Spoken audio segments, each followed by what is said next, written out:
Hello viewers.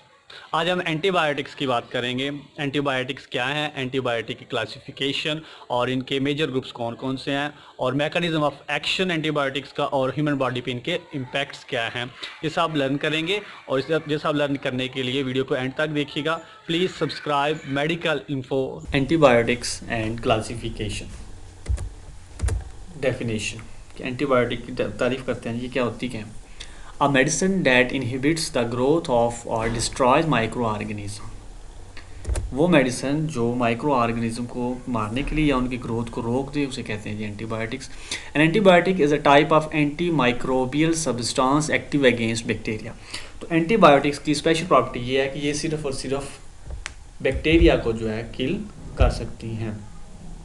है antibiotics anti microbes को मारने को, वो एंटी माइक्रोब्स कौन से हैं जी? बैक्टीरिया। तो सिर्फ बैक्टीरिया को किल कर सकती हैं, वायरसेस और फंजाई को एंटीबायोटिक्स किल नहीं कर सकती, सिर्फ बैक्टीरिया के खिलाफ ये इफेक्टिव है। आगे इनकी बात करते हैं क्लासिफिकेशन के। एंटीबायोटिक्स की क्लासिफिकेशन क्या है? अब क्लासिफिकेशन के डिफरेंट मोड होते हैं, मुख्तलिफ अंदाज से इन्हें हम क्लासीफाई कर सकते हैं। तो 5 टाइप से हम इन्हें क्लासीफाई कर सकते हैं। नंबर 1, फंक्शन की बेस पे एंटीबायोटिक्स को हम क्लासीफाई कर सकते हैं। स्पेक्ट्रम ऑफ एक्टिविटी की बुनियाद पे भी कर सकते हैं। थर्ड है केमिकल स्ट्रक्चर। Fourth source. और फाइनल जो है टाइप ऑफ एक्शन। तो इन 5 अंदाज से हम एंटीबायोटिक्स को क्लासीफाई कर सकते हैं। तो वन बाय वन देखते हैं जी। Number 1, function based classification of antibiotics. अब फंक्शन की बुनियाद पे एंटीबायोटिक्स की कौन कौन सी क्लासेस हैं तो देखते हैं। ये होती क्या है जी? Function based. Function means who are drug works और what is its mode of action. This is one of the most important factor related to each bacterial drug. तो फंक्शन किस अंदाज से कोई एंटीबायोटिक वर्क करती है तो वो इसमें देखा जाएगा। एंटीबैक्टीरियल ड्रग्स कैन बी सब डिवाइडेड इनटू 4 सब ग्रुप्स। तो अब एंटीबैक्टीरियल को ड्रग जो हैं फंक्शन की बुनियाद पे हम इन्हें 4 ग्रुप्स में डिवाइड कर सकते हैं। नंबर 1 जो है, कुछ antibiotic cell wall synthesis inhibitor. तो जो बैक्टीरिया की सेल वॉल होती है उसकी सिंथेसिस को रोक देती हैं, ये एक क्लास ही है। और कुछ एंटीबायोटिक्स जो हैं इनहिबिटर्स ऑफ मेम्ब्रेन फंक्शन, तो जो सेल मेम्ब्रेन जो होती है उसके फंक्शन को इनहिबिट करती हैं, उन्हें रोकती हैं। और थर्ड क्लास इसमें है जी इनहिबिटर ऑफ प्रोटीन सिंथेसिस। तो कुछ एंटीबायोटिक्स प्रोटीन की, जो बैक्टीरिया की प्रोटीन है उसकी सिंथेसिस को रोक देती हैं। और फोर्थ वन है जी inhibitor of nucleic acid synthesis. तो कुछ जो है न्यूक्लिक एसिड की सिंथेसिस की। अब आगे हम देखते हैं सेल वॉल सिंथेसिस इनहिबिटर्स वाली जो है एंटीबायोटिक्स हैं वो कौन से हैं इसमें। सबसे पहले देखते हैं कि मेजर ग्रुप जो है सेल वॉल सिंथेसिस को रोकने वाला मेजर ग्रुप कौन सा है जी? बीटा लैक्टम्स जो हैं वो हैं जी सेल वॉल सिंथेसिस जो है वो को रोकती हैं, को इनहिबिट करती हैं। और बीटा लैक्टम में आगे आ जाते हैं सेफेलोस्पोरिन एंड पेनिसिलिन जो हैं, ये मेजर इसके ग्रुप्स हैं जो कि सेल वॉल सिंथेसिस करने वाले हैं। उसके बाद जनरल मैकेनिज्म ऑफ एक्शन की हम बात करते हैं इनकी, कि कैसे ये cell wall synthesis inhibitor antibiotic work करते हैं। जैसे कि बीटा लैक्टम्स हैं, as a name implies this group of antibiotics inhibits certain stages in bacterial cell wall synthesis। तो बैक्टीरिया की सेल वॉल जो सिंथेसिस है उसको रोकते हैं। A major structural component of the bacterial cell wall is an essential polymer called peptidoglycan. तो bacteria की जो सेल वॉल होती है उसमें पेप्टाइडोग्लाइकेन होता है, तो उसको जो है उसकी सिंथेसिस को बेसिकली ये सेल वॉल सिंथेसिस इनहिबिटर जो ड्रग्स हैं जो है ये रोकती हैं peptidoglycan synthesis. Beta lactam antibiotics bind to PBPs or penicillin binding proteins which are involved in the final stages of peptidoglycan synthesis। तो पेप्टाइडोग्लाइकेन जो है ये एक कंपाउंड है बैक्टीरिया के पास, इसको सिंथेसिस के लिए जो है ये PBPs जो है ये जरूरी होते हैं, उनके साथ जो है बीटा लैक्टम आके तो बाइंड हो जाते हैं। By inhibiting PBP function peptidoglycan can not be properly synthesize and the cell lysis. और पीबीपी फंक्शन जब नहीं करेगी तो उससे जो है फाइनल जो स्ट्रक्चर पेप्टाइडोग्लाइकेन नहीं बनेगा, जिससे सेल की लाइसिस हो जाए, सेल ब्रेक हो जाता है। अच्छा, तो अब ह्यूमन पे इसका इफेक्ट देखते हैं। इफेक्ट्स ऑन ह्यूमन जो है, ये जो बीटा लैक्टम जो है इनका ह्यूमन पे इफेक्ट है। Human cell do not use not synthesise peptidoglycan, क्योंकि ह्यूमन बॉडी में पेप्टाइडोग्लाइकेन नहीं होता and therefore not susceptible to beta lactam antibiotic. तो beta lactam antibiotic human cells को कुछ भी नहीं कहती, सिर्फ क्योंकि पेप्टाइडोग्लाइकेन पे इफेक्ट करना होता है। तो पेप्टाइडोग्लाइकेन बैक्टीरिया के पास होता है, ह्यूमन के पास नहीं है, इसलिए ह्यूमन पे इनका इफेक्ट नहीं होता। आगे इनकी क्लास देखते हैं जी। Cell wall synthesis inhibitor drugs कौन कौन से, अब इनकी क्लासेस देखते हैं। और इसमें जो आएंगी नंबर 1 है इंट्रासेलुलर कुछ होती हैं और कुछ ग्लाइकोपेप्टाइड्स हैं। फिर बीटा लैक्टम्स एंड अदर, जो 4 क्लासेस जो है सेल वॉल सिंथेसिस को इनहिबिट करने वाली, ये 4 drugs 4 classes intracellular, glycopeptides, beta lactam and others. अब देखते हैं कौन कौन सी इंट्रासेलुलर ड्रग्स कौन कौन से हैं जो कि अब इंट्रासेलुलर ड्रग जो है ये नंबर 1 फोस्फोमाइसिन, नंबर 2 साइक्लोसीरीन, बेसिट्रेसन, ये 3 एंटीबायोटिक्स इंट्रासेलुलर हैं जो कि सेल वाल के सिंथेसिस को, सेल के अंदर जो है सिंथेसिस को ब्रेक करते हैं। उसके बाद ग्लाइकोपेप्टाइड्स कौन कौन सी हैं, तो इसमें ये हैं वेंकोमाइसिन एंड टिकोपेलेनिन, तो ये 2 जो हैं।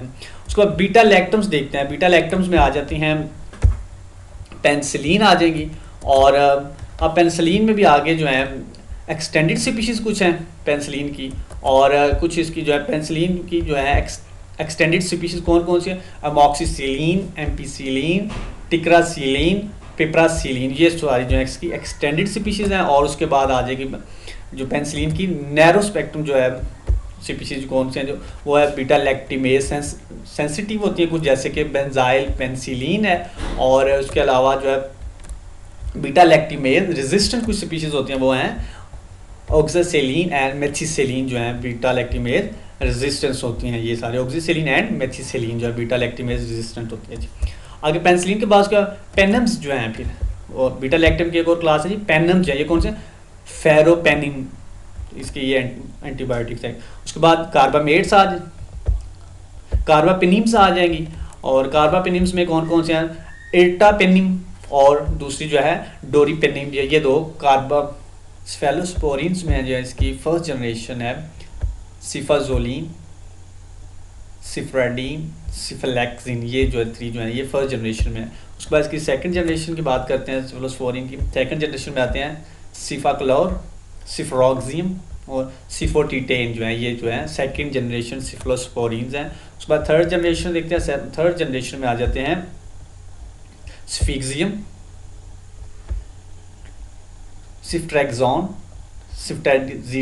सिफ्टेजिडीन जो है ये 3 जो हैं थर्ड जनरेशन में। उसके बाद फोर्थ जनरेशन है, फोर्थ जनरेशन में आ जाएंगे सेफिपिम, सिफोजोप्रेन और सिफपेरोम जो है ये 3 जो हैं फोर्थ जनरेशन एंटीबायोटिक्स हैं इसकी सेफेलोस्पोरिन्स की। नेक्स्ट आ जाएगा मोनोबैक्टम्स जो हैं। अब मोनोबैक्टम में कौन सा, एजिट्रोनेम, ये मोनोबैक्टम जो है उसमें एक एंटीबायोटिक है जी एजिट्रोनेम। उसके बाद नेक्स्ट है जी बीटा लैक्टिमेज इनहिबिटर्स जो हैं ये कौन सी हैं जी, सल्बैक्टम, टेजोबैक्टम, सेफडिनियर, क्लेवोलेनिक एसिड आ जाएगी। नेक्स्ट है जी कम्बिनेशन जो है, ये बीटा लैक्टम्स के कम्बिनेशन जो है इसमें कौन से 2 कम्बिनेशन है जी, एमॉक्सिसिलिन और क्लेवोलेनिक एसिड जो है इन दोनों का कम्बिनेशन भी यूज़ होता है, और फिर एमॉक्सिसिलिन और सल्बैक्टम जो है ये भी इसका कम्बिनेशन। उसके अलावा अदर जो हैं और मिसलेनियस जो है उसमें आते हैं कोलिस्टिन, आइसोनाजिड, पॉलीमिक्सिन बी, डेप्टोमाइसिन, ये सारी जो है सेल वॉल सिंथेसिस इनहिबिटर्स होती हैं। अब नेक्स्ट जो है सेकंड, अब जो function based classification second type है इनहिबिटर्स ऑफ मेम्ब्रेन फंक्शन जो है, तो इसमें मेजर ग्रुप कौन सा है जी, पॉलीमिक्सिन जो है ये सेल मेम्ब्रेन जो है, ये प्लाज्मा मेम्ब्रेन जो है उसकी सिंथेसिस को इनहिबिट करते हैं पॉलीमिक्सिन, जो इसमें मेजर ग्रुप है। अब इसका जनरल मैकेनिज्म ऑफ एक्शन देखते हैं, इसका जनरल मैकेनिज्म ऑफ एक्शन क्या है जी, polymyxins are active antibacterial agents. Polymyxin show their specificity for polysaccharide molecules which are present in the outer membrane of the many gram-negative bacteria. Polymyxin change the membrane structure. तो basically polymyxin जो है ये polysaccharide molecule के जो है उसके उस पर साथ बाइंड करती हैं और फिर change the membrane structure so that it's permeability increase. तो सेल मेम्ब्रेन की जब पॉलीसैकेराइड मॉलिक्यूल से अटैच होती हैं तो फिर उसकी परमिबिलिटी को इंक्रीज कर देते हैं, which result in disruption of the osmotic balance. जो सेल का जो बैक्टीरियल सेल का जो ऑस्मोटिक बैलेंस है वो डिस्टर्ब होता है। Changes like discharge of the molecules from interior to of the cell, inhibition of the respiration and increase water uptake lead to the cell death. तो इस तरह बैक्टीरियल सेल की डेथ हो जाती है। अब इफेक्ट्स ऑन ह्यूमन्स, तो humans पे इसका इफेक्ट्स क्या होता है, human cell do not use nor synthesize peptidoglycan, एक पॉलीसेकेराइड जिसकी हमने बात की थी स्पेशली। पेप्टाइडोग्लाइकेन ह्यूमन बॉडी नहीं बनाती, तो उसमें इफेक्ट भी नहीं होता इन पे, या पॉलीसेकेराइड मॉलिक्यूल के पास नहीं। और इसमें इसकी क्लासेस की देखते हैं कौन कौन से एंटीबायोटिक्स हैं जो कि इनहिबिटर ऑफ मेम्ब्रेन फंक्शन वाली हैं। जो इसमें 2 आती हैं जी, पॉलीमिक्सिन एंड लिपोपेप्टाइड हैं, ये 2 इसके मेजर ग्रुप हैं। और इसमें देखते हैं पॉलीमिक्सिन अब कौन कौन, पॉलीमिक्सिन बी है एक एंटीबायोटिक्स, और कोलिस्टिन जो है ये पॉलीमिक्सिन क्लास में आती हैं, और लिपोपेप्टाइड में आते हैं डेप्टोमाइसिन जो है ये हैं। और उसके अलावा अदर्स जो है उसमें आती है निस्टेटिन और वेलनोमाइसिन जो है ये अदर्स हैं क्लास इसमें आ जाते हैं। थर्ड क्लास है ये प्रोटीन सेंथिसिस इनहिबिटर जो है, प्रोटीन की सेंथिसिस को जो इनहिबिट करने वाली जो एंटीबायोटिक्स हैं वो कौन कौन सी होती हैं जी। इसमें मेजर ग्रुप हैं जी एमाइनो ग्लाइकोसाइड्स, टेट्रासाइक्लिन एंड मैक्रोलिड्स। ये तीनों जो ग्रुप हैं ये प्रोटीन सेंथिसिस को, बैक्टीरियल सेल की प्रोटीन सेंथिसिस को रोकते हैं। सब जनरल मैकेनिज्म ऑफ एक्शन जो है इनका क्या होता है, जनरल मैकेनिज्म ऑफ एक्शन कैसे ये प्रोटीन सेंसिस इनहिबिटर वर्क करती हैं। Protein synthesis inhibitor antibiotic primarily target the bacterial ribosome. तो हम जानते हैं कि राइबोसोम जो होते हैं, राइबोसोम का काम होता है प्रोटीन की सेंथिसिस को। अगर राइबोसोम पे इफेक्ट होगा इसका मतलब है कि ये डायरेक्ट प्रोटीन पे वर्क हो रहा है जी। तो बैक्टीरियल राइबोसोम, बैक्टीरिया के पास 70S राइबोसोम्स होते हैं। तो bacteria ribosome which is made up of small 30S सब यूनिट एंड लार्ज 50S। तो बैक्टीरिया के पास जो राइबोसोम होता है वो 70S होता है। ये 70S कैसे बनता है, 30S सब यूनिट एक स्मॉलर पार्ट होता है 30S, और 50S जो पार्ट 30 और 50S पार्ट्स के मिलने से 70S राइबोसोम, बैक्टीरिया का जो राइबोसोम बन जाता है। Ribosome is an essential complex molecule made up of protein and RNA and is responsible for synthesising protein. तो राइबोसोम का काम होता है जी कि प्रोटीन सिंथेसिस करना। एमाइनो ग्लाइकोसाइड्स जो है ये ग्रुप जो है, और macrolides and other protein synthesis inhibitor जो है ये ग्रुप्स होते हैं। Target and prevent specific stages of protein synthesis. इनका काम क्या होता है, प्रोटीन के सिंथेसिस को होने नहीं देते at a specific location in 70S ribosome. तो 70S राइबोसोम के साथ ये अटैच हो जाते हैं, ये सारे ग्रुप जो है 70S राइबोसोम के साथ अटैच हो जाते हैं, जिसकी वजह से प्रोटीन सिंथेसिस जो है इनहिबिट हो जाती है। Bacterial death occur because the cell can not make protein required for essential cellular process. तो सेल के लिए उसे इनफ उसके पास प्रोटीन नहीं होती, जिसकी वजह से वो सेल डेथ हो जाती है। इफेक्ट्स ऑन ह्यूमन जो है, ह्यूमन पे इसका इफेक्ट क्या है, human and other eukaryotic cells sensitive protein using 80S। Human के पास 80S जो है राइबोसोम होता है, जबकि बैक्टीरिया के पास 70S होता है ribosome which is not target by these inhibitor. तो ये जो प्रोटीन सेंसिटिव इनहिबिटर हैं वो 70S पे अटैक करते हैं, 80S पे तो अटैक ही नहीं कर सकते। इस वजह ये 70S बैक्टीरिया के पास होता है, लिहाजा ये इसी वजह से बैक्टीरिया को किल कर सकते हैं, ह्यूमन सेल को किल नहीं कर सकते। अब इसके देखते हैं प्रोटीन सेंसिटिव इनहिबिटर कौन कौन से ड्रग्स हैं। तो इसमें प्रोटीन सेंसिटिव इनहिबिटर में आते हैं कुछ ड्रग हैं वो 30S सब यूनिट पे के साथ जाके अटैच हो जाती है, और कुछ 50S सब यूनिट के साथ, और कुछ EFG एलोंगेशन फैक्टर G के साथ अटैच होती है। अब देखते हैं 30S सब यूनिट के साथ अटैच होने वाली कौन कौन सी एंटीबायोटिक्स हैं। अब 30S सब यूनिट के साथ जो अटैच एमाइनो ग्लाइकोसाइड जो है ये बैक्टीरियल राइबोसोम के 30S सब यूनिट के साथ जाके अटैच होती हैं। टेट्रासाइक्लिन एंटीबायोटिक्स जो होती हैं ये भी 30S के साथ अटैच होती हैं। और उसके अलावा 50S सब यूनिट के साथ अटैच होने वाले एंटीबायोटिक कौन कौन से, पेप्टाइडल ट्रांसफेरेज एक एंजाइम है, ये इसके साथ अटैच होता है। फिर MLS जो है मैक्रोलिड्स वगैरह जो है ये 50S के साथ अटैच होती हैं। और EFG एलोंगेशन फैक्टर में आता है स्टेरॉयड एंटीबैक्टीरियल्स, कुछ स्टेरॉयड एंटीबैक्टीरियल्स भी होते हैं। अच्छा, अब देखते हैं जी अमाइनो ग्लाइकोसाइड में क्लास में कौन कौन, इसमें कुछ माइसिन है और मैसिन, MY वाला माइसिन और MIC माइसिन। माइसिन कौन सी क्लास अमाइनो ग्लाइकोसाइड में होते हैं, स्टेप्टोमाइसिन ये इसकी एग्जाम्पल है, टोब्रामाइसिन और नियोमाइसिन ये जो अमाइनो ग्लाइकोसाइड्स हैं। और उसके अलावा माइसिन वाले जेंटामाइसिन, निटिलमाइसिन, सिसोमाइसिन ये जो है माइसिन वाली जो है क्लास में। तो ये होगी अमाइनो ग्लाइकोसाइड, ये एंटीबायोटिक्स हैं। उसके बाद टेट्रासाइक्लिन एंटीबायोटिक्स में आते हैं, इसमें भी 2 ग्रुप्स है जी, टेट्रासाइक्लिन्स हैं, और ये कौन से हैं, डॉक्सीसाइक्लिन, टेट्रासाइक्लिन, ऑक्सी टेट्रासाइक्लिन, और दूसरा जो ग्लाइसल साइक्लिन्स में आते हैं जी टेगीसाइक्लिन जो होती हैं। तो व्यूअर्स इसमें ये जो ग्रीन कलर के जो है ये सारे मेडिसिन को इंडिकेट कर रही हैं। उसके बाद जी पेप्टाइडल ट्रांसफेरेज में आएगा, तो इसमें ये 2 हैं जी, ये एम्फेनिकोल्स और प्लूरोम्यूटिलीन्स जो होते हैं, ये 2 ग्रुप्स हैं जी पेप्टाइडल ट्रांसफेरेज एंटीबायोटिक्स वाले जो हैं ये एम्फेनिकोल्स और प्लूरोम्यूटिलिन्स। एम्फेनिकोल्स में कौन कौन सी एंटीबायोटिक्स हैं? क्लोरमफेनिकोल्स, फ्लोरफेनिकोल और थाईएम्फेनिकोल जो हैं ये हैं एम्फेनिकोल्स में। फिर आगे प्लूरोम्यूटिलिन्स में आते हैं थायाम्यूलिन और वेलन्यूम्यूलिन जो हैं ये सारे दो इसमें हैं। उसके बाद एमएलएस में आते हैं जी मैक्रोलिड्स और लिंकोसेमाइड जो होते हैं। अब मैक्रोलिड्स में कौन कौन से एंटीबायोटिक्स हैं? एजिथ्रोमाइसिन, एरिथ्रोमाइसिन, क्लिथ्रोमाइसिन, ये मैक्रोलिड्स हैं। उसके बाद लिंकोसेमाइड्स में आ जाएंगे क्लिंडामाइसिन और लिंकोमाइसिन। और स्टेरॉइड एंटीबैक्टीरियल्स में आ जाते हैं फ्यूसेडिक एसिड। तो ये है जी protein sensing inhibitor and drugs जो है। उसके बाद फोर्थ जो है फाइनल जो है इसमें inhibitors of nucleic acid synthesis. अब वो ड्रग जो न्यूक्लिक एसिड की सिंथेसिस को इनहिबिट करते हैं अब उनका देखते हैं पहले इनका मेजर ग्रुप्स कौन कौन से हैं जी। इसमें मेजर ग्रुप है जी एंटीफोलेट्स होते हैं, टोपोआइसोमेरेज इनहिबिटर और फ्लोरोक्विनिलोन्स जो हैं ये इसमें मेजर ग्रुप हैं जी न्यूक्लिक एसिड सिंथेसिस को इनहिबिट करने में। उसके बाद जनरल मैकेनिज्म ऑफ एक्शन जो है इनका क्या तरीकाकार है, कैसे ये न्यूक्लिक एसिड की सिंथेसिस को इनहिबिट करते हैं ये ग्रुप, तो देखते हैं इसमें। These antibiotic target different stages and pathways of nucleic acid. अब न्यूक्लिक एसिड में होते हैं डीएनए और आरएनए का कलेक्टिव मजमूए को हम कहते हैं जी ये न्यूक्लिक एसिड है। तो न्यूक्लिक एसिड की कौन से स्टेजेस को कहाँ पे स्टॉप करते हैं ये एंटीबायोटिक्स, तो इसमें ये देखते हैं synthesis in summary.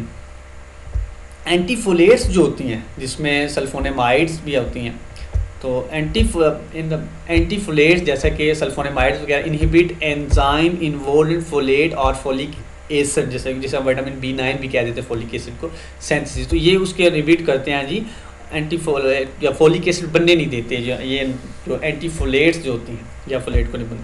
Folate is an essential ingredient for the synthesis of pyrimidine and purine. तो बिकॉज जो पायरिमिडीन एंड प्यूरिन जो हैं ये होती है नाइट्रोजन बेसिस जो कि न्यूक्लिक एसिड के बनने के लिए ज़रूरी है। तो जब पायरिमिडीन और प्यूरिन ही कम नहीं बनेगी तो फिर न्यूक्लिक एसिड वहाँ से तो बन नहीं सकता, लिहाजा इस तरह ये पाथवे उसको स्प्लिट करते हैं। Two molecule found in nucleotide, तो ये जो डीएनए और आरएनए का जो न्यूक्लियोटाइड्स होते हैं जिनको उनका बेसिक यूनिट है उनमें ये दोनों पायरिमिडीन या प्यूरिन जो इसके पार्ट्स हैं।